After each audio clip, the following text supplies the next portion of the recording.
Hi everyone, it's Michelle from Country Morning Creations, and I am here to ask you a question. What can we make with that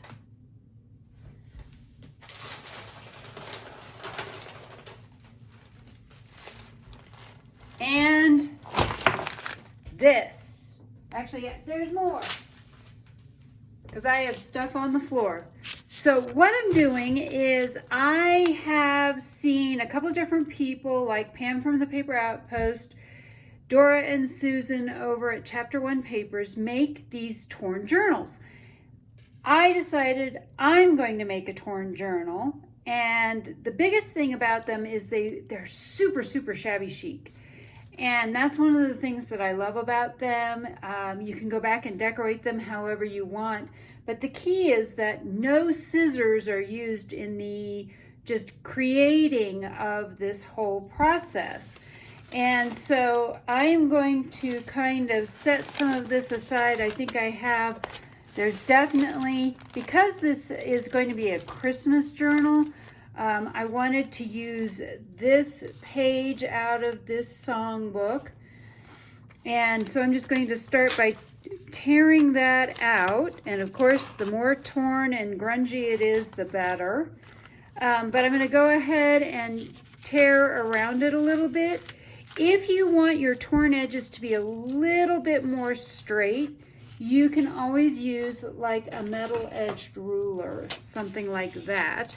And you can lay it down and you still get the torn edge, but it looks a little bit neater, kind of like that. So we still get a torn edge and no edges left behind.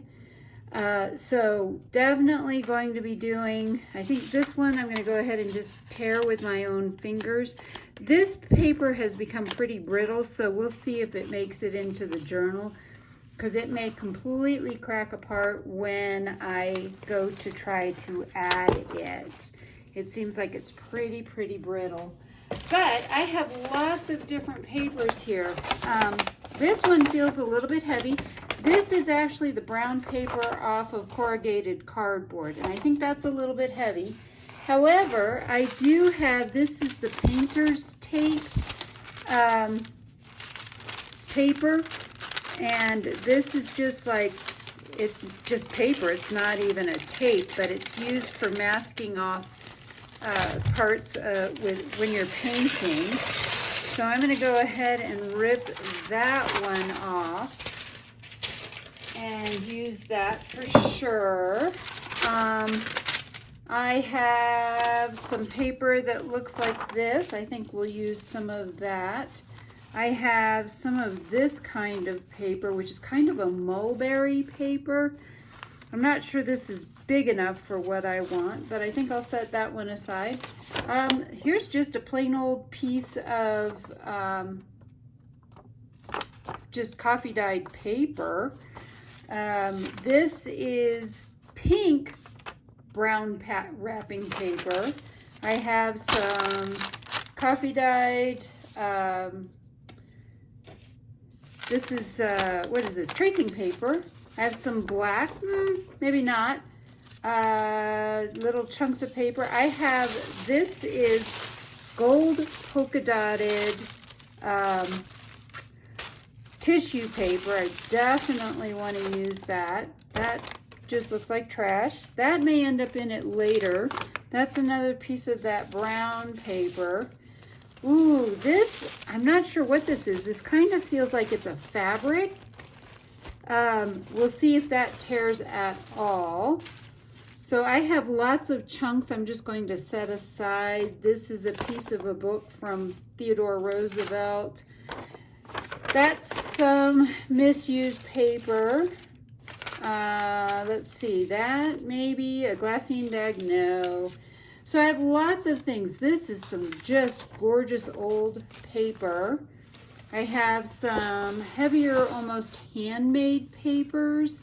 Ooh, I definitely want to throw this one in here. So this is pink, and that goes with more of the pink. We'll have to tear around that. And I literally just grabbed boatloads of stuff that I have. Let's see. Ooh, we might throw a kid's book piece in there.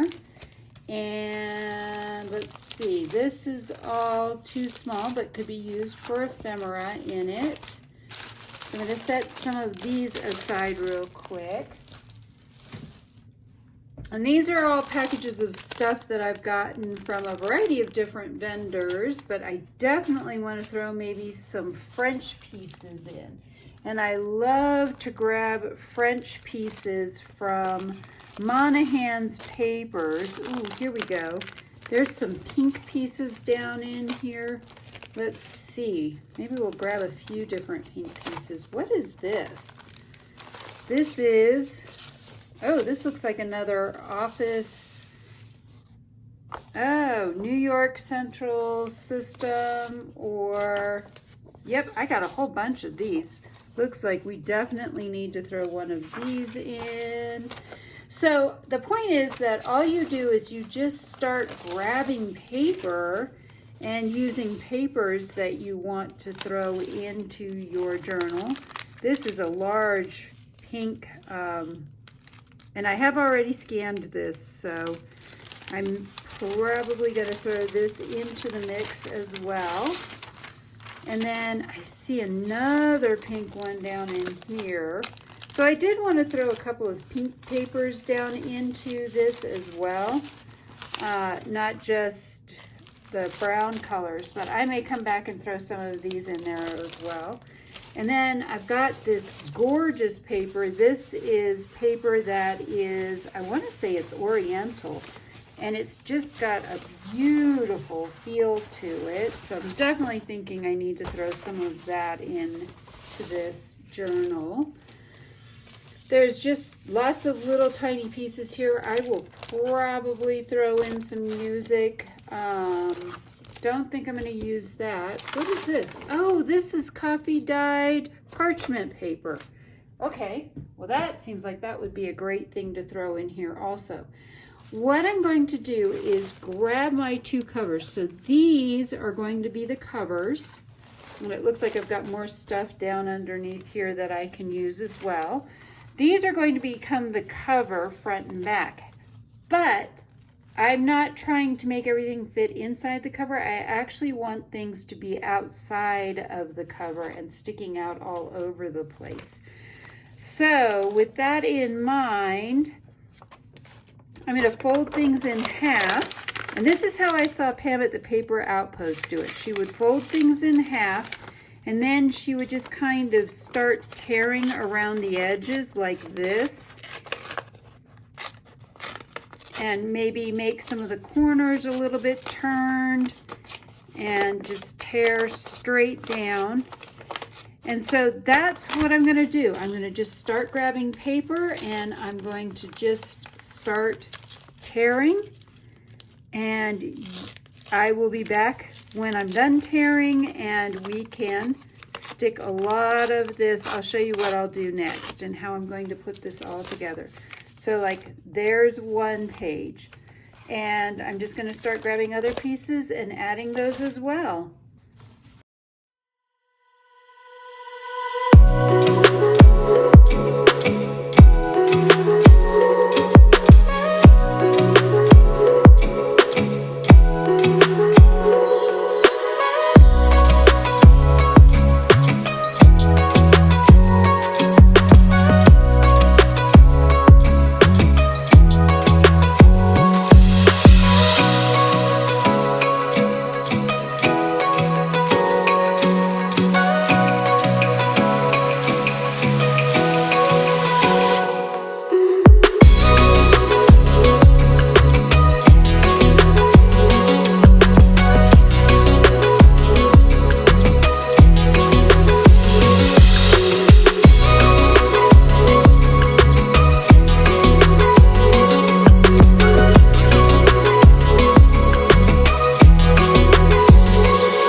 have this stack of all these different torn papers, and I need to start putting them together. Some of these, I mean, these are all different sizes. I'm thinking I like that one probably next after this. So the next thing to do is to simply start grabbing different papers and kind of putting them together. I don't think I want a ton of pink all together. So I'm going to simply grab them. And the other thing is, don't try to stack them up so that they're all matchy-matchy in the middle. Stack some further down, some further up. The point is that this is going to look very grungy and, like we said, kind of shabby chic. Nothing needs to be all matched up. And so you can mix and match and just throw all kinds of things in here that will work. Ooh, let's put this one in next. Love that. So yeah, we're just going to start grabbing papers and sticking them in. I tend to have something that I think of as the top or the bottom, but that's not necessarily true if you want. I grabbed this piece out of that dictionary because this one says believer. I love it. So that was something I wanted to add to this. Not quite that yet. I mean, this is some really old, genuine vintage ephemera. This is some old French papers that was sent to me by a friend in France, and it just ended up here. So we're just kind of grabbing things, putting things in no particular order. Some of the stuff will go in the middle, some of this stuff will not. And music, I love, this is all French music as well. So we're going to throw that there. Let's throw this little piece here, and this will be the last piece. This, I think, was just a piece of vintage, very important to you paper. And so now that I have all of this stacked up, this is what is going to become the insides of this. Once I sew, I'm going to sew some fabric in here and put that all together. This is about 15 or 16 pages. I'm feeling like I would love a few more, but I also know that I'm going to stuff this with so much stuff. It will all be spilling out of here. So I think maybe we will just go with what I've got here. I may rearrange this, but I'm going to head over to my sewing machine, and I'm simply going to, this is the way Pam at the Paper Outpost did. She simply sewed the whole thing right down the middle with her sewing machine. So I will be back when I've finished that. And this is where I am now. So I've sewn all the pieces in, and you can see it kind of sticks out around the edges of everything. And I'll just real quickly flip through this. I've moved some things around a little bit. I didn't quite like how things were showing around the edges. But you can see this is all kinds of different papers. I threw in a page from Outlander because Outlander, and again, they're not all lined up together. So this is going to be the really fun part, is coming back now and decorating this whole thing up. I want it to be really full and just, we're going to add lace, we're going to add all kinds of things. One of the fun things, though, that I did see someone else do, that was to take some different Distress Oxides, and I think this was Pam at the Paper Outpost. She went along and distressed the edges of some of her pages so you could see just a little bit of the color around the edges. So that is definitely something you can do as well if you want to kind of color it in with some different colors and make it look more. So like that one, I might do that. This one, I might use some brown to do the edges to make it look a little bit more worn. But the fun part, like I said, now is going to be coming back and decorating all of these pages and adding so many more things to it. So I hope you've enjoyed this part of it, and I will be back in my next video with how we decorate this out. I hope I've inspired you to be creative today.